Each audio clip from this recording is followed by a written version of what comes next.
Hello everyone, welcome back to my channel. In today's video, I will talk about receiver under the CPC in detail.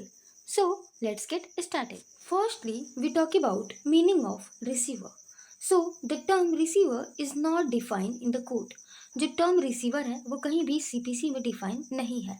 A receiver is an impartial person between the parties to a cause.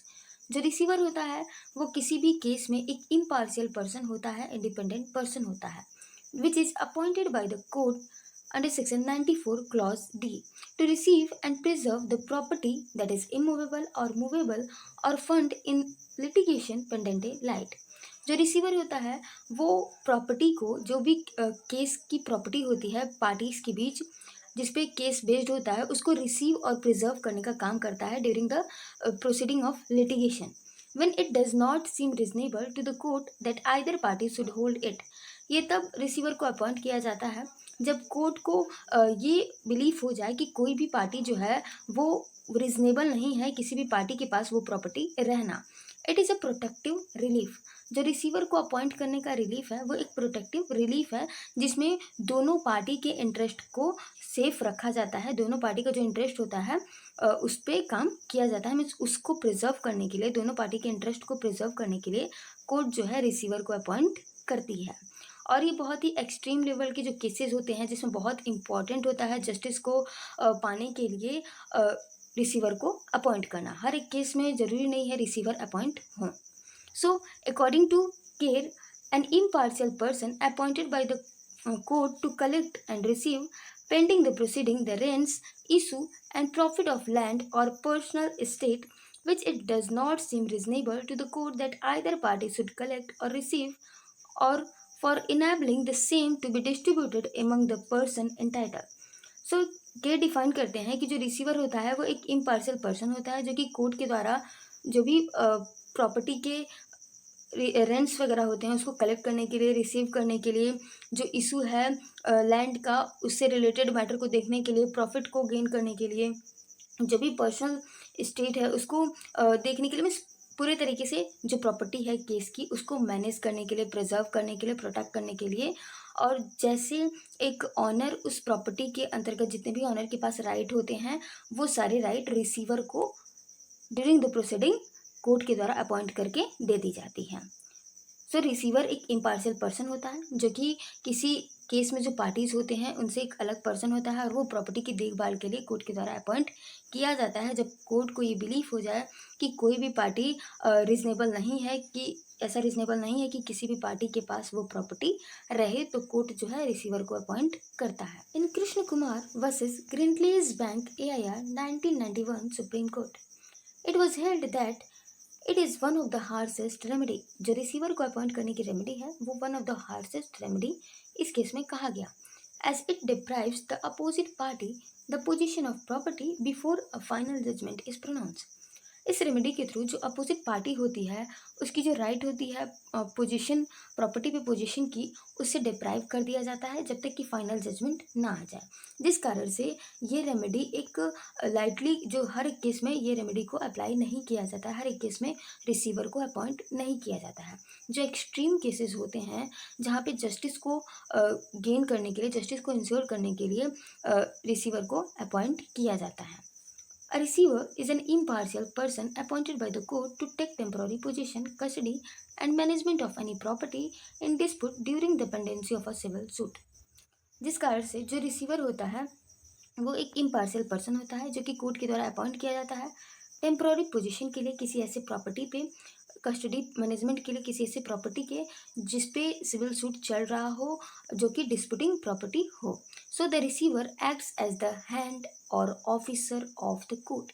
इस प्रकार से जो receiver होता है वो court के hand और officer के रूप में वर्क करता है. अब हम लोग देखते हैं पर्पस या फिर object of appointment of receiver. Means receiver को अपॉइंट करने का क्या ऑब्जेक्ट है, क्या पर्पस है, इसे देखते हैं.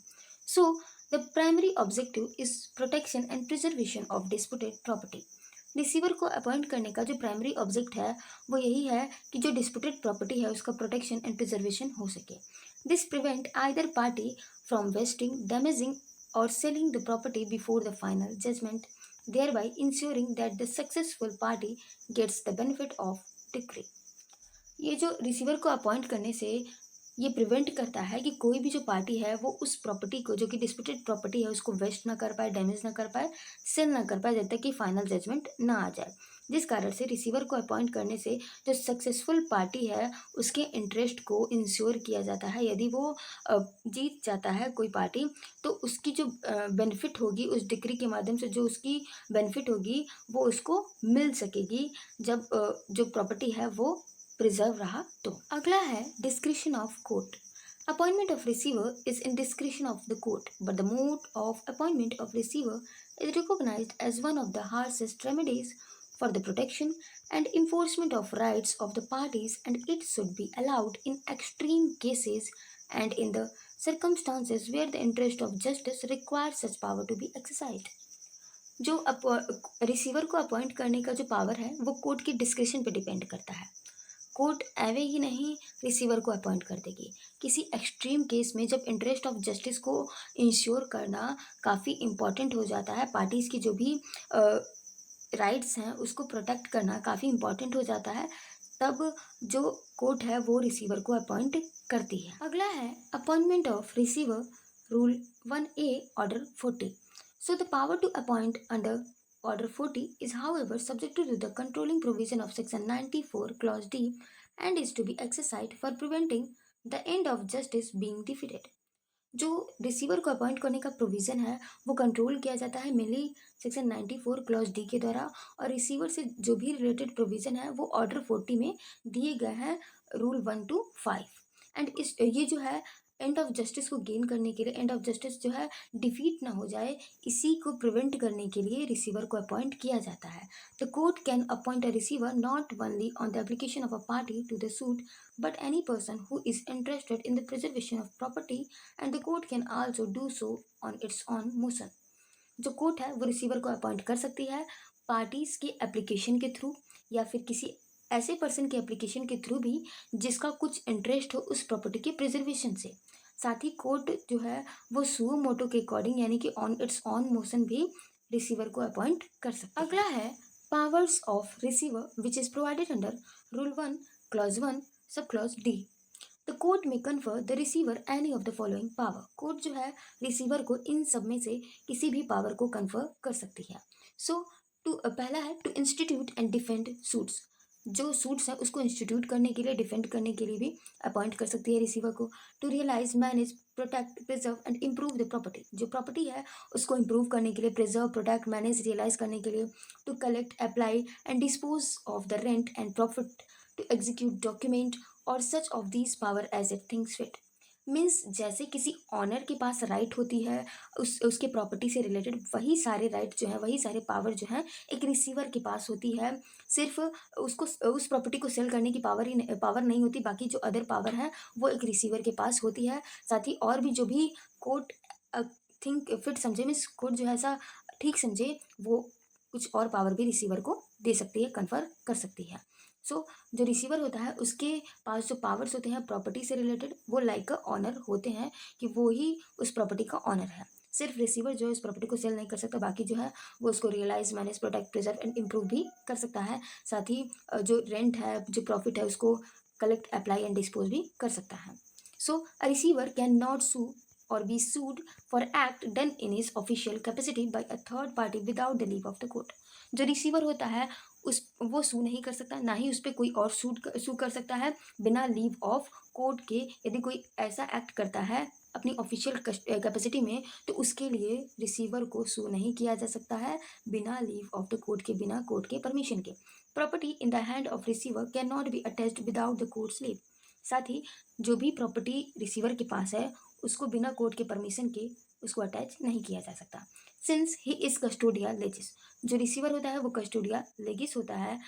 एनी ऑब्स्ट्रक्शन और interference bye anyone with his position without the courts leave is interference with the courts proceeding and is liable for contempt of court.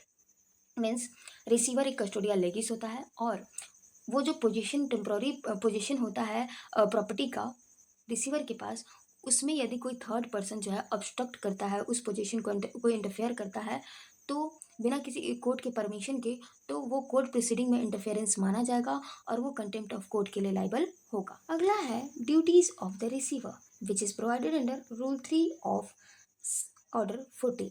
The receiver has specific duty and failure to perform them can lead to liability. Receiver के पास power होने के साथ साथ उसकी कुछ specific duty भी होती है और यदि वो ड्यूटी को परफॉर्म करने में फेल कर जाता है तो वो उसके लिए लाइबल भी होगा। तो पहला ड्यूटी है to furnish security that is a guarantee amount as fixed by the court for the faithful performance of their duty.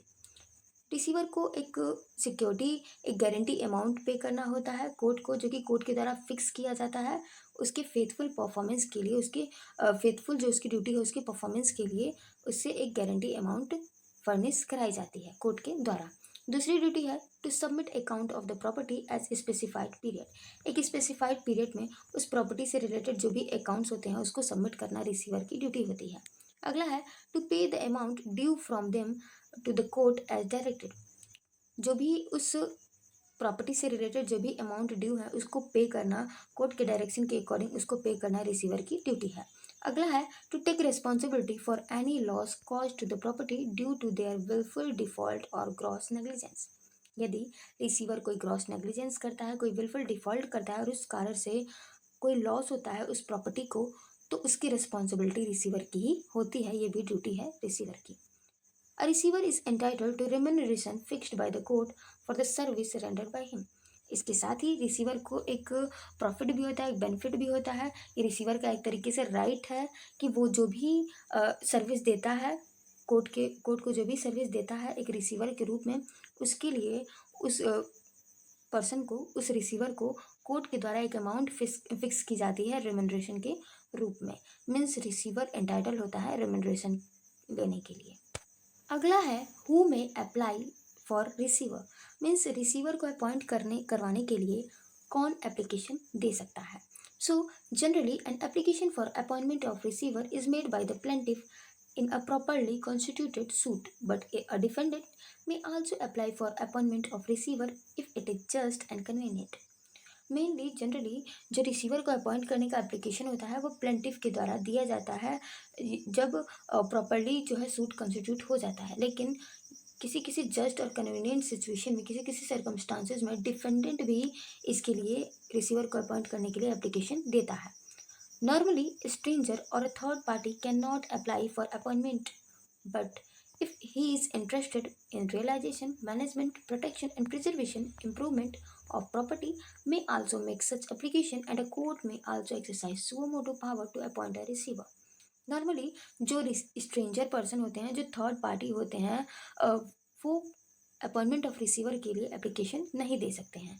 लेकिन यदि उस थर्ड पर्सन का कोई इंटरेस्ट है उस प्रॉपर्टी से रिलेटेड तो वो अप्लाई कर सकता है रिसीवर को अपॉइंट करने के लिए। साथ ही जो कोर्ट है वो सुओ मोटो के अकॉर्डिंग भी रिसीवर को अपॉइंट कर सकती है for the end of justice. अगला है हु में अपॉइंट। मीन्स रिसीवर को कौन अपॉइंट कर सकता है। So receiver may be appointed by court before which the proceeding are pending. जिस कोर्ट के सामने में, जिस कोर्ट के पास वो केस पेंडिंग में है, जिस कोर्ट के पास वो केस प्रोसीडिंग में है, वो रिसीवर को अपॉइंट कर सकता है। Thus in case of a suit receiver can be appointed by the trial court, appellate court also appoint the receiver. अगला है स्टेटस ऑफ रिसीवर। रिसीवर का क्या स्टेटस है। So receiver is described as a hand and arm of the court. Receiver को hand and arm of the court कहा जाता है। Is holding the property custodial legis and preserve and protect in pendente lite. जो receiver होता है वो court के hand और आर्म के रूप में वर्क करता है। वो उसकी एक कस्टोडियल लेगेस स्टेटस होती है। उसके अंतर्गत वो प्रॉपर्टी को during the proceeding protect and preserve करता है। He act for the benefit of all the parties to the action. वो जो रिसीवर है वो उस एक्शन के, उस सूट के जितने भी पार्टीज होते हैं उनके बेनिफिट के लिए वर्क करता है। अगला है appeal. An order appointing or refusing to appoint a receiver is appealable. एक रिसीवर को अपॉइंट करने का जो ऑर्डर है या फिर उसके ना अपॉइंट करने का जो ऑर्डर है वो अपीलेबल है।